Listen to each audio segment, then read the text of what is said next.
Bienvenue, pour ce, nouveau webinaire. On va parler ce matin, d'un sujet, hyper intéressant, qui n'a, selon moi, jamais été abordé jusqu'à maintenant. On va notamment parler, de la valeur d'un avis. Très concrètement, on a, fait une étude, chez Cusplace pendant plusieurs mois. Je vous la détaillerai, bien sûr tout au long de ce webinaire et cette étude montre vraiment l'impact d'un avis positif en termes de gain de chiffre d'affaires et à l'inverse, ce qu'un avis négatif, peut, avoir en termes d'influence et la perte potentielle de chiffres qu'un avis négatif peut engendrer. On va notamment, dévoiler tout ça par, secteur. N'hésitez pas à rester, jusqu'au bout. À la fin de ce webinaire, on vous enverra le lien de notre étude, une étude vraiment exhaustive, donc c'est sous format de e-book. On vous enverra tout ça à l'issue de cette présentation, de cette demi-heure que nous avons ensemble. Je vais peut-être commencer par me présenter. Donc moi, je suis, Thibaut Druet, je suis le Head of Sales de chez Cusplace. Nous sommes une plateforme de gestion, des avis, mais de manière plus générale, de gestion de l'e-réputation et aussi de mesure, de, l'expérience client. On est une société, française, on fait ce métier depuis un peu plus de 10 ans, 12 ans pour être très précis et vous le voyez sur la droite de l'écran, nous accompagnons, des entreprises dans des secteurs, d'activités assez divers et variés. Nous avons des certifications, qui nous permettent de collecter et de diffuser des avis qui sont authentiques, qui sont normés NF. Et nous avons des partenariats, j'y reviendrai dans la présentation, mais des partenariats importants qui nous permettent de diffuser notamment les avis de nos clients sur Google, sur les pages jaunes, sur Apple Plan, sur tous les médias, on va dire, de visibilité locale qui vont compter. Voilà, je vous propose, sans plus attendre, de rentrer dans le vif de notre sujet de ce matin et de voir donc le programme. Dans un premier temps, pour, introduire le contexte, on va revoir ensemble quelles sont, les, différentes, catégories, d'avis qu'il existe. On en dénombre 4 au total et puis nous verrons aussi, quel est l'intérêt de collecter des avis, la perception, auprès, des, consommateurs et les attentes qu'ils peuvent avoir, à travers ces différents avis. Et puis, donc ça, c'est vraiment une première partie d'introduction, hein, pour contextualiser. Et puis ensuite, nous verrons donc notre fameuse étude. Je vous révélerai donc tous les chiffres en détail par secteur d'activité. On en a analysé au total une douzaine. Nous verrons ce qu'il faut retenir, hein, les chiffres clés à travers cette étude. Et puis je vous donnerai quelques tips, quelques conseils pour pouvoir investir, on va dire intelligemment, dans la gestion de vos avis et surtout pouvoir mettre en place une stratégie, on va dire gagnante, pour développer, créer ou améliorer votre réputation. Donc première partie, les différentes, typologies, on va dire, d'avis, clients, et quels sont, les chiffres clés, des, côté consommateur, notamment au niveau de la perception, de l'e-réputation, d'une marque. Alors je le disais, on en dénombre nous au total, 4 des catégories d'avis qui ont chacune, un impact qui va être, différent, hein, par nature, mais, qui vont tous, naturellement peser, dans le fait de pouvoir développer, son activité bien sûr et donc ça pèse dans le business.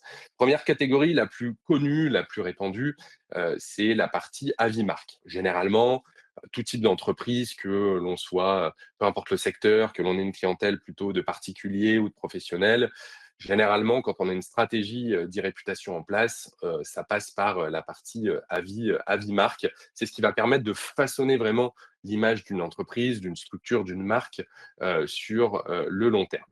Donc ça, généralement, c'est plutôt, connu et plutôt, bien appréhendé.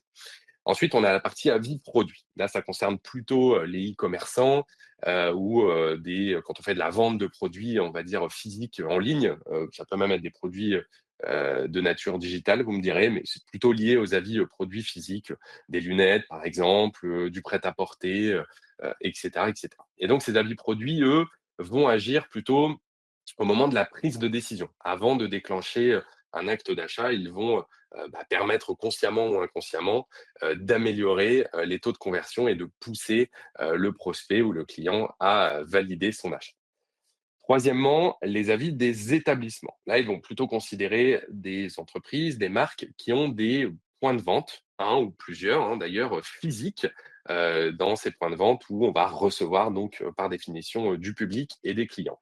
Et donc là, le fait d'avoir, des bons avis, une bonne réputation pour ces établissements, ça concourt à une stratégie marketing appelée Drive to Store. Pour le dire en français, c'est tout ce que vous allez mettre en place pour attirer la clientèle directement en magasin. Alors, ces avis sont hyper importants et complémentaires à vos avis marques, parce qu'un client qui se situe à Lille, pour lui, ce qui est important, c'est l'irréputation de son magasin de Lille. À la limite, ce qui se passe, à Marseille, à Brest ou à Nantes, finalement, ça le concerne moins. Donc ils viennent vraiment, ces avis établissements, en complément, des avis marques. Et puis une quatrième catégorie d'avis, qui est parfois moins connue, et pour autant, très importante et surtout très émergente depuis, quelques années, ce sont les avis des salariés, les avis des collaborateurs. Par nature, ils ont plutôt un impact initial sur ce qu'on va appeler la marque employeur. C'est votre capacité en tant qu'entreprise, en tant que marque, à attirer des futurs collaborateurs et aussi à fidéliser, bien évidemment, les bons profils. Mais ces avis de salariés, comme ils sont visibles sur les moteurs de recherche au même titre que les avis clients, finalement, ils ont aussi un impact sur votre réputation au global. Quand on a plusieurs centaines ou milliers de salariés, il y a fort à parier qu'ils s'expriment sur des plateformes ouvertes.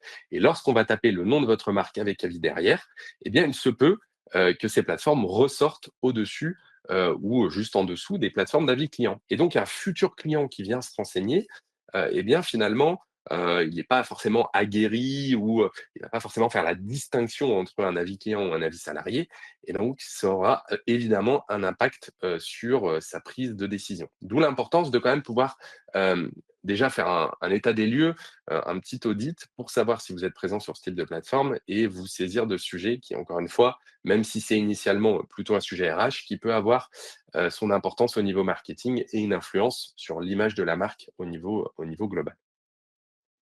Alors quelques chiffres, rapides mais vraiment intéressants, je pense à avoir en tête. Faut savoir qu'aujourd'hui 38 des consommateurs n'achèteront pas auprès de votre, entreprise, de votre marque, si elle est notée, en dessous de, 4 sur 5. Donc c'est un peu le seuil psychologique qu'on va vouloir atteindre, que l'on ait, déjà une stratégie en place ou si on est en train de la développer, c'est vraiment le seuil psychologique, à se fixer, puisque pour un bon tiers des consommateurs, c'est rédhibitoire d'avoir une note, de plus faible que 4. Ça, c'est vraiment sur la partie, on va dire, avis marque et avis, établissement.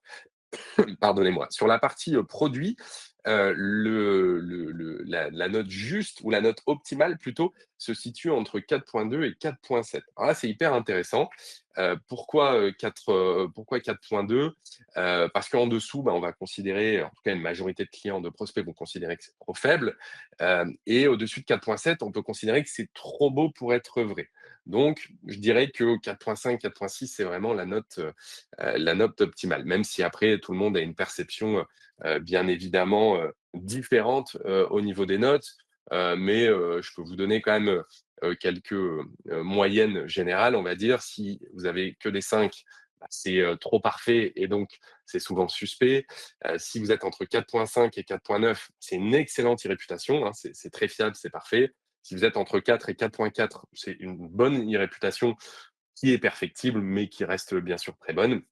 Entre 3,5 et 3,9 pour la majorité des clients, c'est acceptable, mais ça peut amener du doute. On va vouloir aller plus loin et creuser sur le produit ou sur l'entreprise si on parle d'un avis marque et aller vraiment à la pêche aux infos, rentrer dans le détail. Et en dessous de 3,5, généralement, pour une majorité de clients, on passe son chemin. Voilà. Le fait d'avoir des avis, c'est évidemment une très bonne chose, mais il faut savoir les positionner, les valoriser, les mettre en avant. Un avis bien placé, que ce soit un avis marque, établissement, un avis produit, ou même un avis salarié, eh bien, il peut, permettre de convertir jusqu'à plus de 270 s'il est encore une fois intégré à un endroit, stratégique. Donc ça ne doit pas être laissé au hasard pour le coup. Je parlais précédemment des avis des, collaborateurs.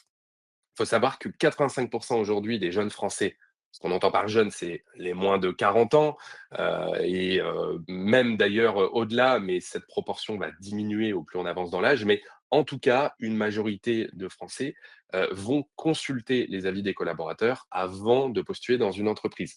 Ce même réflexe que l'on a depuis des années, avant d'aller au restaurant, avant de réserver ses vacances, avant de réserver un hôtel, eh bien, on est en train de l'acquérir également, dans notre comment dirais-je, quotidien professionnel, pour, aller encore une fois à la pêche aux informations concernant une entreprise et aller plus loin que simplement l'annonce. Et je le disais précédemment, ces avis ont aussi une influence naturellement sur la partie marque, au-delà de la marque employeur. Et enfin, dernier chiffre, aujourd'hui 78 des consommateurs, donc 78 de vos clients, estiment être trop sollicités pour donner leur avis. C'est une étude qu'on a fait récemment aussi, chez Custplace. Et donc qui montre que, une écrasante majorité, se dit trop sollicitée et ça devient contre-productif. Alors, en fin de webinaire, je donnerai quelques astuces, justement pour, essayer de minimiser cette sursollicitation. On est vraiment à un tournant aujourd'hui en 2025, hein. Nous, on l'observe, on sollicite des clients, en tant qu'entreprise pour, des avis, parfois pour une enquête de satisfaction à chaud, ensuite à froid et finalement, il y a tellement de points de contact ou tellement de demandes dans une année, qu'on finit par lasser, malheureusement ces clients qui sont, je le rappelle, eux-mêmes clients d'autres enseignes et donc sollicités, par ailleurs, par d'autres structures. Donc ça fait beaucoup de sollicitations et parfois c'est contre-productif.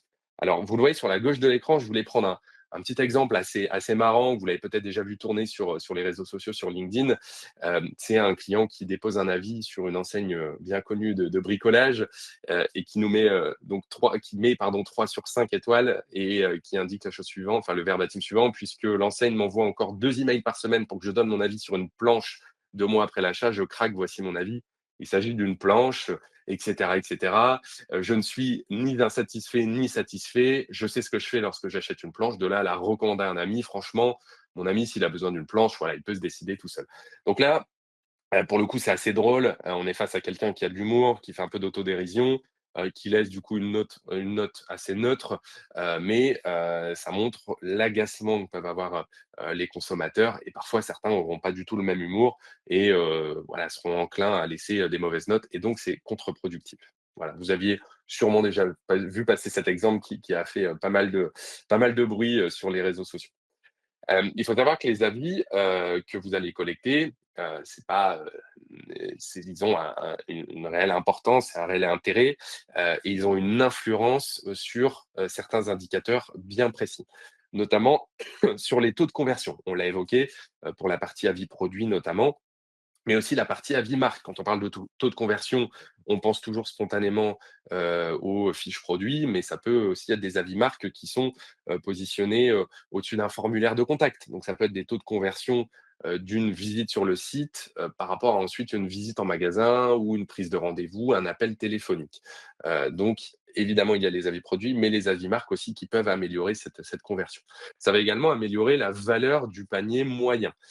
Des bons avis, permettent eh bien, d'augmenter, vos ventes additionnelles et donc de faire grimper par définition, le panier moyen. Ça va permettre, pardonnez-moi, de faire baisser le coût d'acquisition, client. Le coût d'acquisition client, donc ce que ça vous coûte pour obtenir un nouveau client, toutes les actions marketing et de publicité que vous allez mettre en place. Eh bien, le fait d'avoir un bon, quality, score, publicitaire, notamment sur, Google Ads ou sur Meta Ads, ça va vous permettre de faire baisser ce coût d'acquisition, ce qui est évidemment pas négligeable. Ça va vous permettre également de fidéliser et donc quand on fidélise et qu'on obtient un avis, en obtenant un avis positif, on fidélise parce que, on crée de l'engagement pour le coup, et on ouvre aussi un nouveau moyen de discussion avec les clients, donc c'est important de leur répondre. J'y reviendrai aussi en fin de webinaire et donc ça va permettre de favoriser, la notion de nouvel achat. Et enfin, tous ces avis ont un objectif de référencement, qu'il soit au niveau local, que ce soit un référencement au niveau local, pardon, ou national, avec ce qu'on appelle le SEO, hein, dans le jargon marketing. Donc, toutes les optimisations que vous allez pouvoir faire pour améliorer le positionnement de votre site, sur les moteurs de recherche. Les avis, pour le coup, sont l'un des paramètres qui a une grande influence, sur, cette notion de visibilité, on va dire, en ligne. Voilà pour cette, introduction. Je vous propose, voilà, de passer, sans plus attendre aux résultats de l'étude, hein. C'est pour ça que vous êtes, là ce matin. Donc cette étude, elle a été, faite sur, de longs mois, hein. Ça a duré 2 ans, au total 24 mois, avec un objectif, bien clair que l'on avait en tête, et surtout un objectif nouveau, puisque ça n'existait pas une étude de ce type, qui est de mettre en évidence la valeur réel d'un avis en mesurant son impact direct sur le chiffre d'affaires, et donc sur votre activité. Alors, en termes de périmètre, on a fait cette étude sur une douzaine de secteurs au total. Je le disais en introduction, des entreprises qui œuvrent avec une clientèle plutôt de consommateurs, donc ce qu'on appelle du B2C, et d'autres avec une clientèle B2B, c'est-à-dire de professionnels. Naturellement, l'étude porte sur un volume significatif d'avis qui a été collecté, ce qui permet d'être le plus juste et le plus représentatif possible.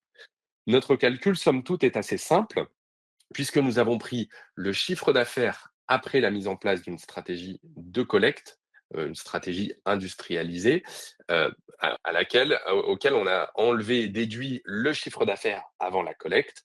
Donc ça nous a donné une progression de chiffres obtenus grâce à une stratégie d'avis auquel on a divisé, pardon, le nombre d'avis qui ont été collectés. Et donc voici les chiffres qui ressortent de cette étude.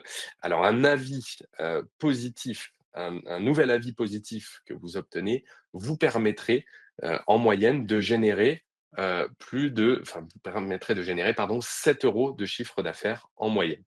Alors, selon le secteur d'activité, et je le disais en préambule, on va vous envoyer notre e-book, hein, cette étude en détail à l'issue de ce webinaire. On vous enverra le lien, vous pourrez la télécharger. Ça vous permettra d'aller voir en détail le calcul, d'aller voir en détail les résultats par secteur d'activité.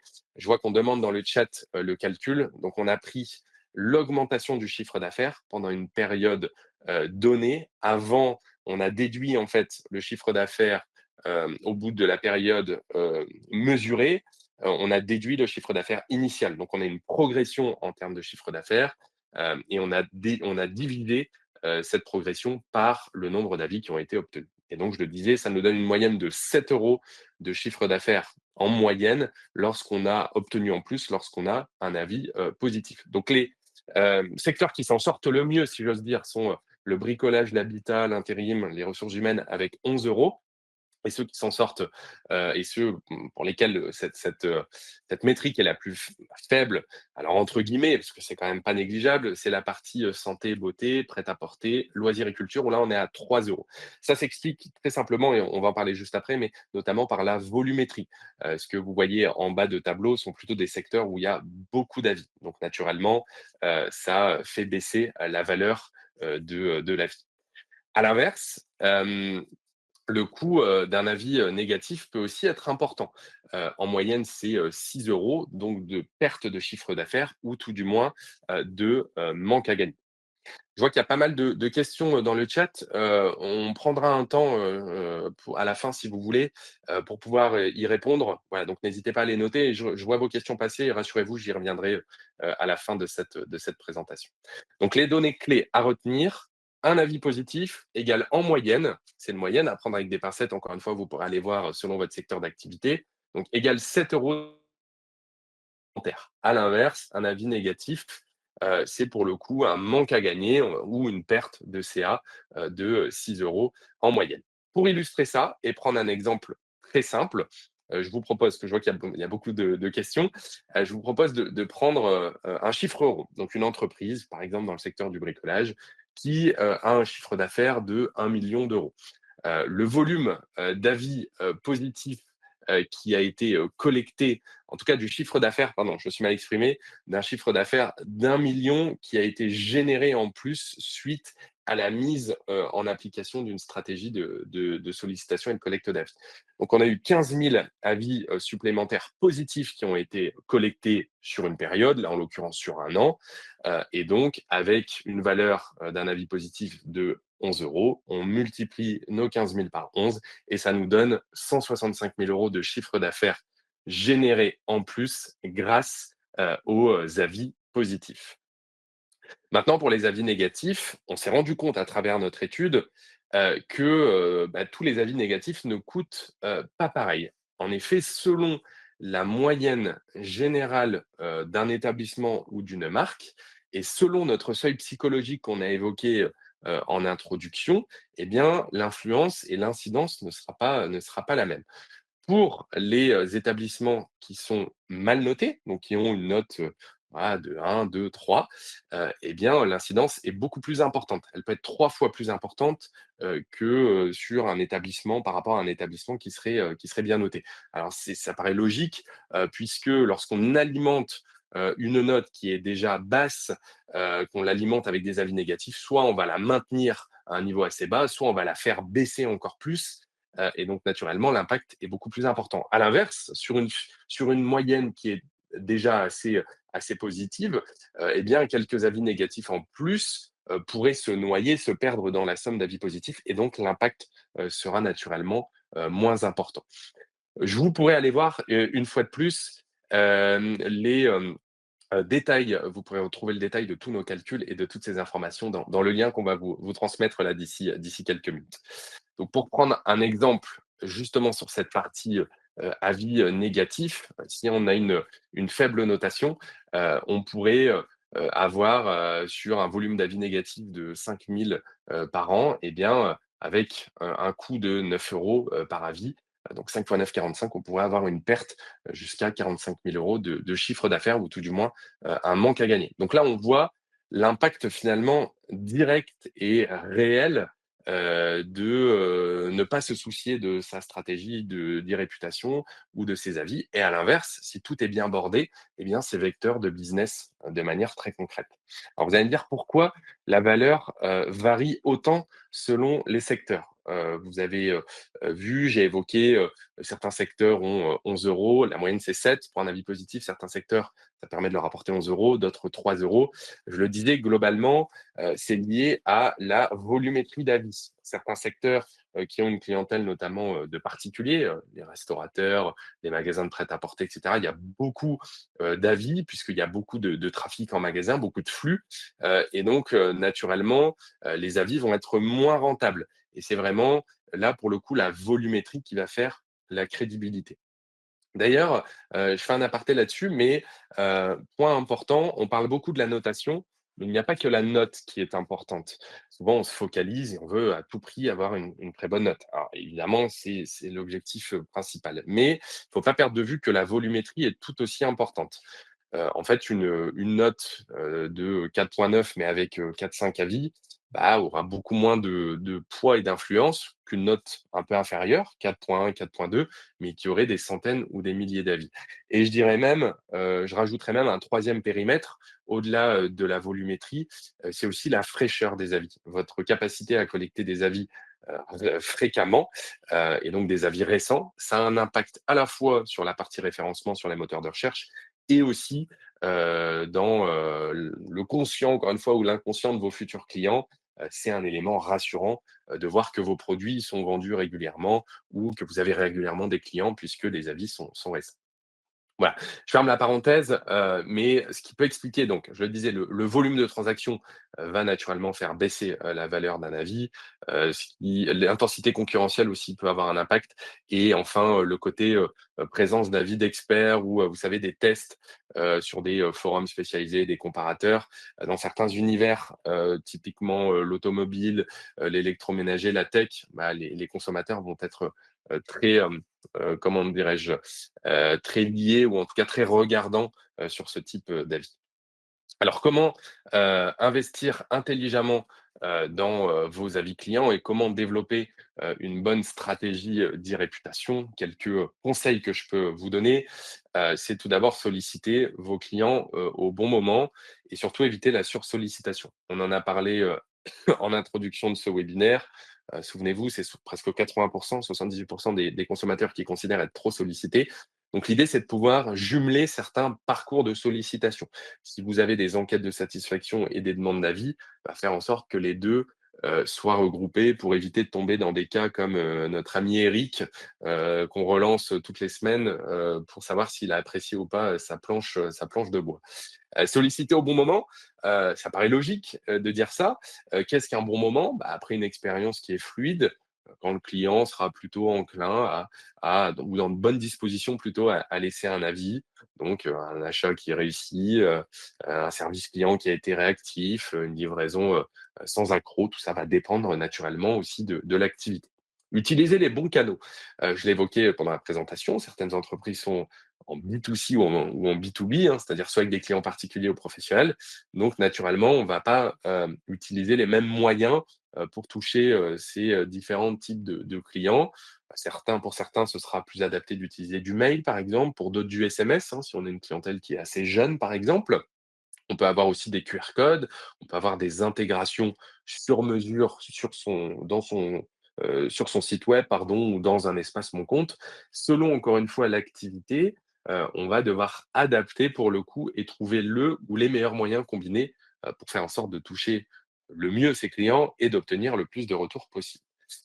Aujourd'hui, à l'ère de l'IA, on n'a plus trop d'excuses pour dire qu'on n'a pas le temps de gérer son e-réputation. On peut automatiser, pas mal de choses. L'IA permet notamment de répondre aux avis, hyper important, hein, j'en parlais tout à l'heure et j'ai dit que j'allais revenir dessus, de pouvoir, répondre à vos avis, qu'ils soient positifs ou négatifs, hein. On le voit, ici, la gestion des avis négatifs qui est hyper importante avant peut-être même les avis positifs, de pouvoir amener des éléments de solution, des réponses à vos clients, en cas de problème, vous allez éteindre certains feux, si j'ose dire. Dans certains cas, récupérer un client qui serait sur le point d'être perdu. Donc, c'est hyper important de pouvoir répondre efficacement et rapidement, avec un ton professionnel, et cetera. Mais c'est aussi important de pouvoir répondre à vos avis, positifs. Ça permet de fidéliser, on en a parlé tout à l'heure, et de créer du lien avec vos clients, qui sont satisfaits. Quand on répond, on a en tête que cette réponse va être consultée a priori par le client qui a laissé son avis, mais aussi et surtout par vos futurs clients.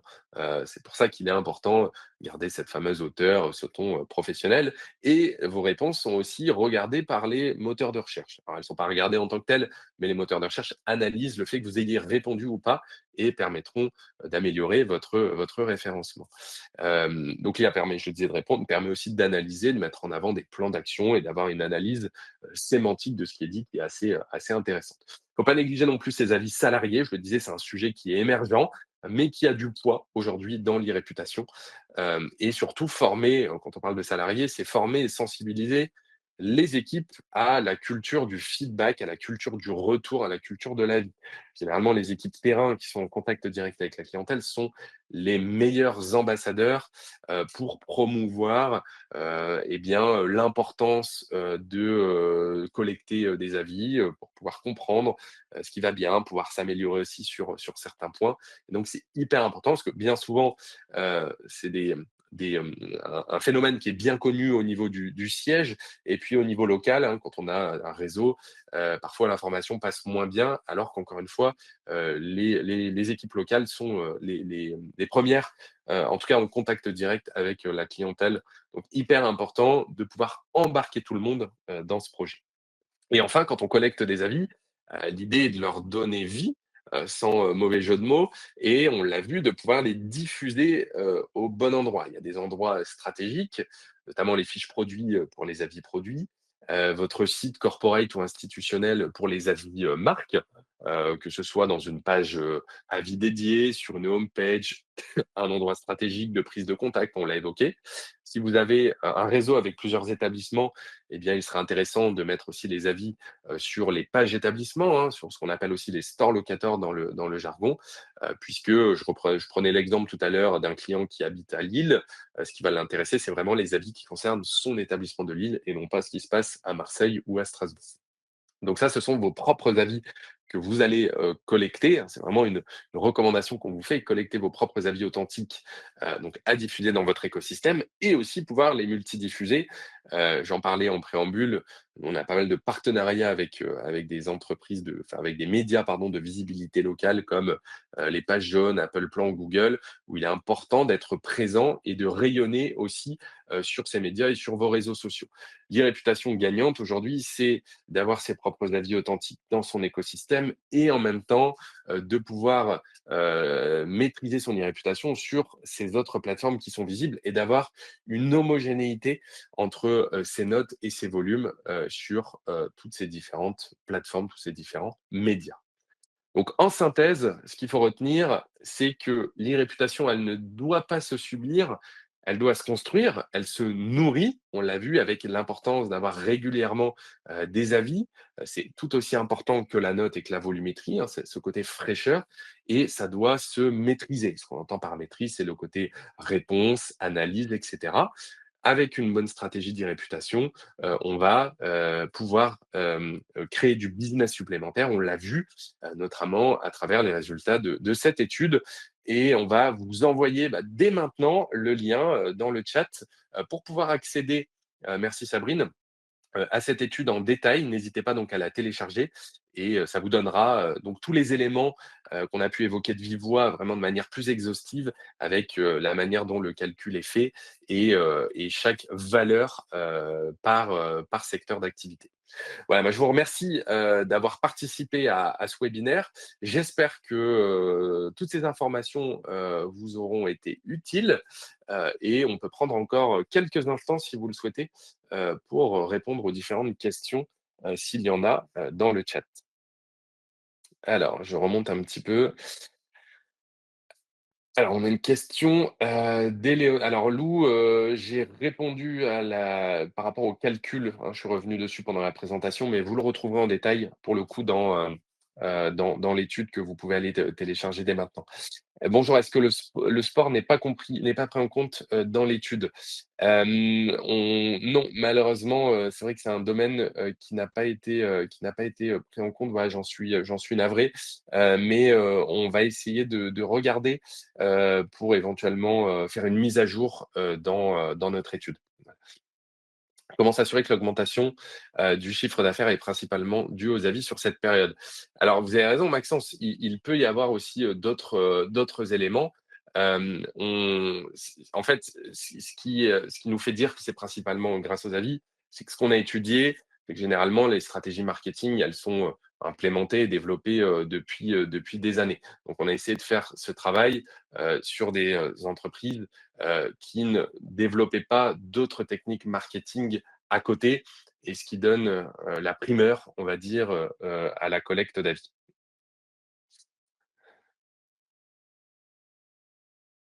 Alors je pense que ça répond du coup à la question de Sandra.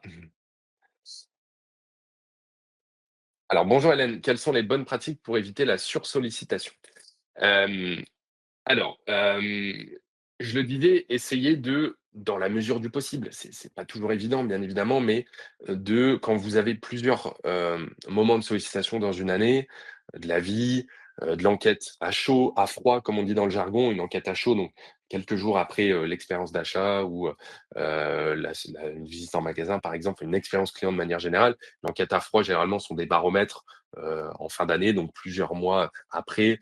Et on a aussi même parfois du NPS indépendamment.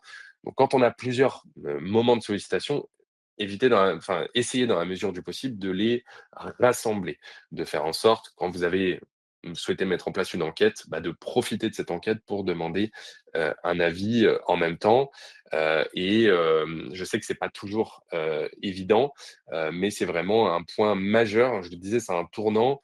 On l'a vu, à travers notre étude, enfin notre stade où 78 des consommateurs et donc de vos clients, pensent qu'ils sont, sursollicités.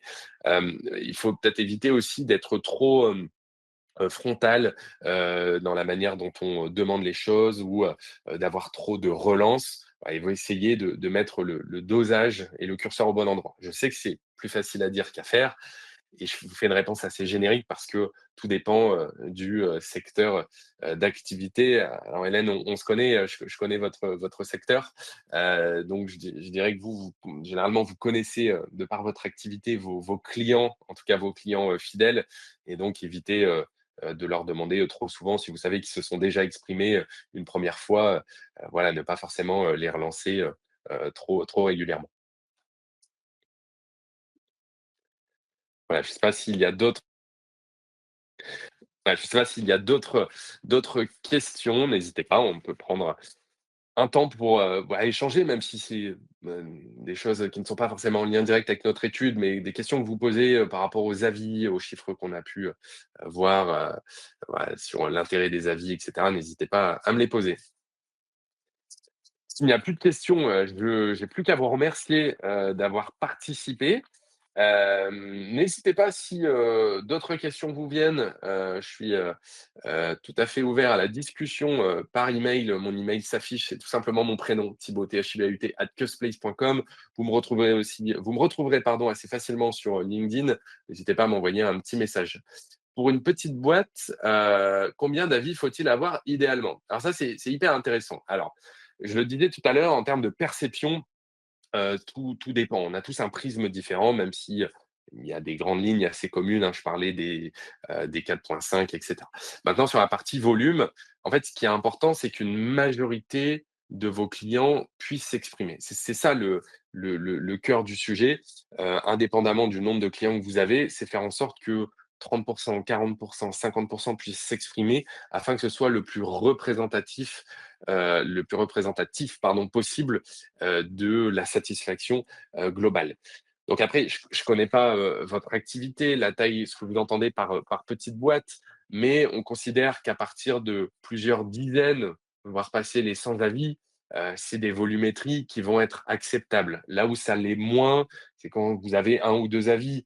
On va se dire: «C'est vraiment très peu» et en fait, comme je disais tout à l'heure, il vaut mieux miser sur la volumétrie presque que la note en tant que telle. Alors, dans une certaine mesure, il faut que la note soit bonne. Évidemment, si vous avez beaucoup d'avis et que des 2, ça pose problème. Mais il vaut mieux avoir une note un peu moins bonne et pas avoir peur d'avoir quelques avis négatifs, mais avoir plus d'avis que de vouloir à tout prix solliciter, d'essayer d'identifier que les clients contents pour avoir que des bonnes notes, et d'en avoir moins, vous voyez? Donc le curseur, je dirais qu'il se situe, à partir de 4, hein, ça c'est sûr, c'est un peu la note psychologique à atteindre. Donc solliciter l'ensemble de vos clients, encore une fois, pour avoir le plus d'avis possible. Voilà, merci encore une fois à toutes et à tous. N'hésitez pas à nous suivre aussi sur les réseaux sociaux. On partage régulièrement des actualités sur tous les sujets, d'e-réputation, d'avis, d'enquête de satisfaction, de mesure de l'expérience client. On partage aussi, on organise un webinaire chaque mois, et donc on partagera prochainement sur, nos réseaux sociaux, notamment sur LinkedIn, notre prochain sujet. Voilà, je vous souhaite une belle journée. Et merci encore de votre participation. À très bientôt.